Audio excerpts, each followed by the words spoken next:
Hey, Jim Gaffney, the mortgage update of the week, mortgage tip update of the week. And this one's exciting for me because I get asked this question by everybody every day. What are closing costs? And we hear the term so often and we think we know that that's just the stuff, everything that's due at closing. But do you, as a real estate agent, really know what's in the nuts and bolts of closing costs? So I'm going to break it down for you really quick right here. I can't screen share, so I'm going to show you a closing disclosure, okay? And in short, right, we're going to keep this simple. A closing costs worksheet, closing costs are broken down into four parts, okay? So on a closing disclosure, you're going to see bank fees. That represents one part. Those are all the fees that the bank is responsible for collecting. That could be like appraisal fee, processing fee, underwriting fee, loan discount points, loan origination fee. Those are your bank fees. That's part one. Part two are your title charges. These are all charges related to title and title related activity, title insurance, title owner's policy, potentially survey, title closing fee, Alta fees. So these are all going to be under title. That's two down. Number three, we have your taxes, your Florida state mortgage tax. Those are based on decimals in the state of Florida. It's a fixed amount. So you're going to see a section for Florida state mortgage tax. The last section is going to be your escrows, and it looks kind of like this here. So they're going to be down at the bottom. That's going to be your escrows. That's going to be your taxes and your insurance collection.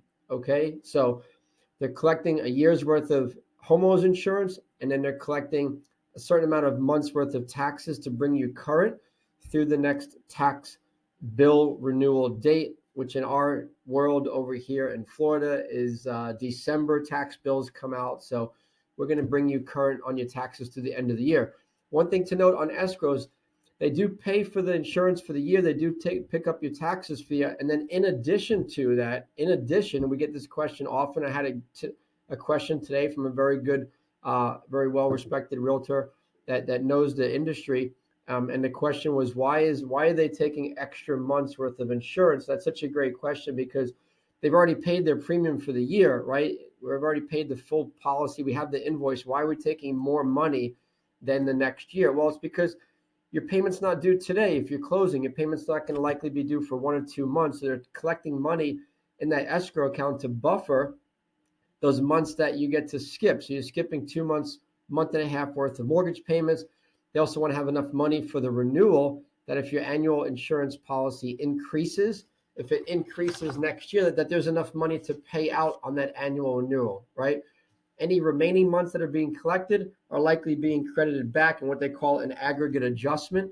And the aggregate adjustment's really just like an overage of your taxes and insurance collections for your escrow. So hope that makes sense for you. But four parts to closing costs: bank fees, title fees, mortgage tax, which is your Florida state mortgage tax here in Florida, and then lastly, your escrows. So it's really simple. So when one bank says to another bank, our closing costs are higher or lower, they're not talking about these three things here because those are all compulsory events. Taxes, title, and escrows are going to be the same from every bank to every bank, right? The only thing that might change is the bank fee or the bank charges. So there you go. Four parts to closing costs simplified. Sorry I couldn't screen share, but we did the manual view here. But I hope you get it. Closing costs in four parts made easy for you. All right, guys. Have a good day. We'll talk to you next week. Bye bye.